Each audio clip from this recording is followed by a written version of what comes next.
Aloha, my name is Jessica Kirkpatrick and I am the Natural Resource Specialist for the Office of Mauna Kea Management. At the Office of Mauna Kea Management, we protect the environment and the native plants and animals that live on Mauna Kea. We work from Halepohaku at about 9,000 feet elevation all the way to the summit that reaches nearly 14,000 feet above sea level. Native plants and animals are species that made it to Hawaii without the help of humans. Some of these native plants and animals are only found on Mauna Kea and nowhere else in the whole world, which is why it is so important for us to protect them. One of the main things that I do for my job is to protect these native plants and animals from invasive species. Invasive species are plants and animals that are harmful to native species and the environment. My job is to make sure that these invasive species don't get up to the mountain, or if they do get up to the mountain, I need to find them and take them off the mountain before they cause harm to native species. So you might be asking yourself, how would I find these invasive species? Well, most of the invasive species we're concerned with are insects. Insects are small, some can fly or move around, and they're pretty good at hiding. Insects are often hard animals to find. I use different types of insect traps and baits to find invasive insects, and I also pull invasive weeds to find them. Different traps and baits are good for catching different types of insects. For example, to find ants, I use peanut butter, jelly, and Spam on a chopstick. Most ants will come to one of the three baits. You might be wondering, how do invasive species even get up to Mauna Kea in the first place? We as humans spread invasive species. We're good at bringing up invasive species in our cars, trucks, shoes, and backpacks. But together we can prevent the spread of invasive species by keeping our vehicles, shoes, and backpacks clean and free of invasive insects, plants, and even mud and dirt. Keeping your belongings clean will help to protect the native species up on Mauna Kea. I've been invited by the folks from Imiloa at home during their Insect Week to share some of my knowledge with you about the fascinating insects that live on Mauna Kea. But first, I'm going to tell you a little bit more about me and how I became an entomologist. I grew up in the forests of Upper Puna, and so from a very young age, I loved the environment and I loved being in the environment. Going through college at the University of Hawaii at Hilo, I became very passionate about conservation, the environment, and native plants. I never really had thought about insects until I did a summer internship with the Pacific Internship Program for Exploring Sciences. Now, an internship is an opportunity to gain work experience. And during the internship, I studied the insects associated with different plants on Mauna Kea. And by the end of the internship, I was hooked and I fell in love with Mauna Kea insects. I was and still am fascinated with all the different roles that insects play in the environment, their interesting body parts that allow them to do crazy things, and how beautiful or creepy they are under a microscope. The more I learned about insects, the more questions I had, and the more I realized that insects are the coolest. They are my passion. I also found out that not many people know about insects, so I found a niche or a role that I could fill in my community. So from that internship, I got a job working with the Office of Mauna Kea Management, and I continued training with the insects, plants, and invasive species on Mauna Kea. After almost 4 years, I decided to go back to school to get a Master's of Science degree.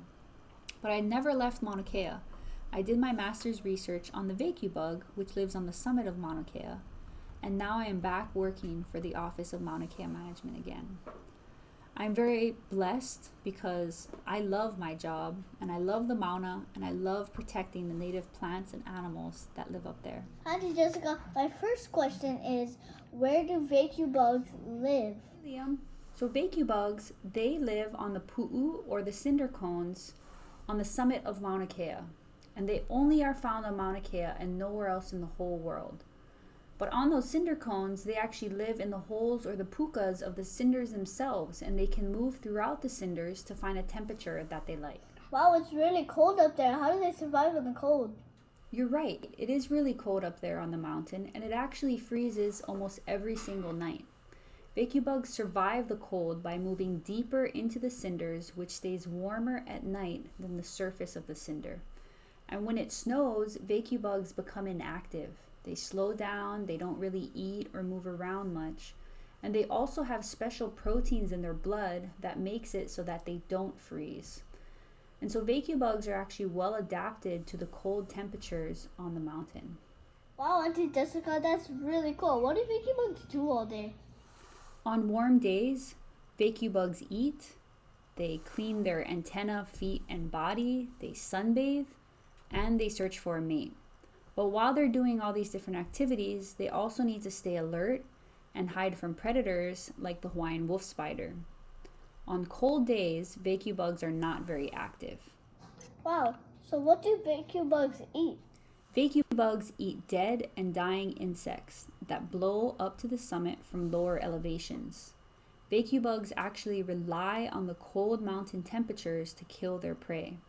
They have no way of catching and killing their prey themselves. So what happens is these low elevation insects, they get trapped in the wind and they fall out at the summit on these cinder cones. And as the temperature starts to drop at the summit, these insects will start to die because they're not adapted to the cold mountain temperatures. And the vacuum bug feeds on these dead and dying insects. Ew, that's really gross. What kind of mouth parts do they use?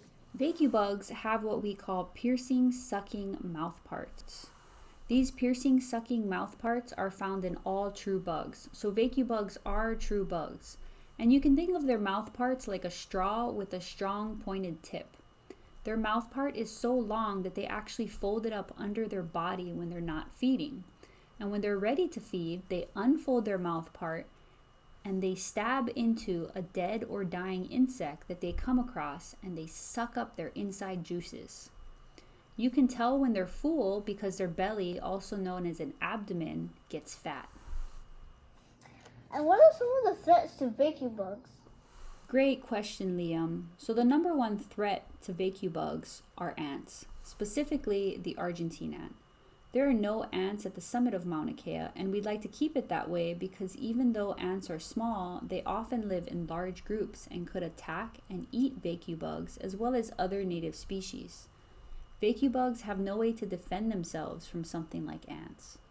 Another threat to the vacuum bug is the crushing of cinders from vehicles, construction, or even people walking on cinder cones. Crushing cinders can destroy vacuum bug homes and could even kill vacuum bugs. Climate change is another threat to the vacuum bug because they rely on cold temperatures to kill their prey. If temperatures on the mountain warm too much, vacuum bug prey could stay alive, and vacuum bugs may not be able to feed or may not be able to feed as often to sustain their populations.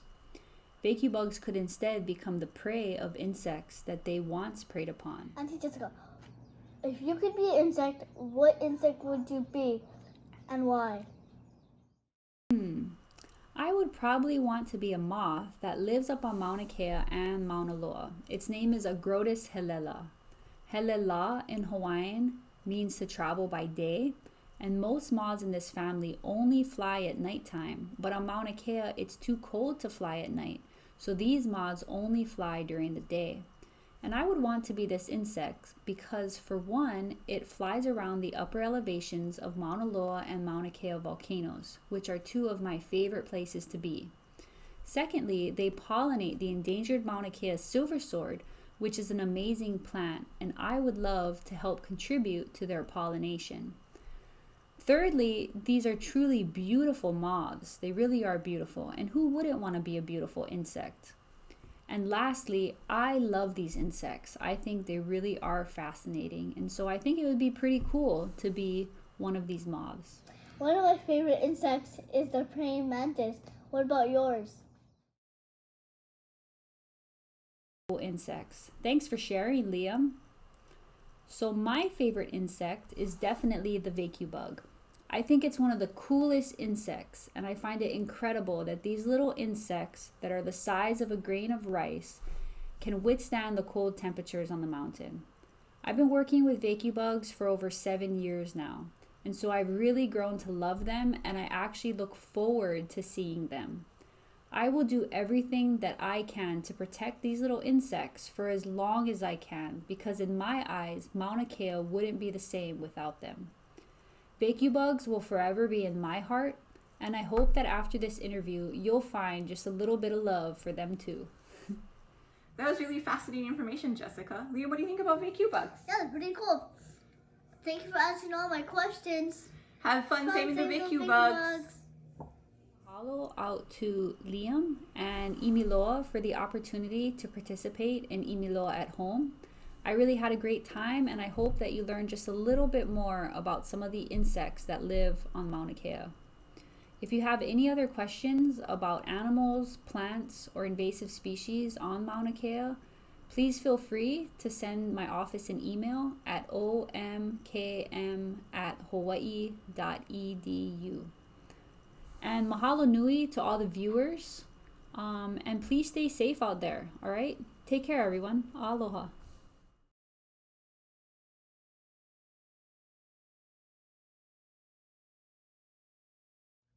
That was really neat.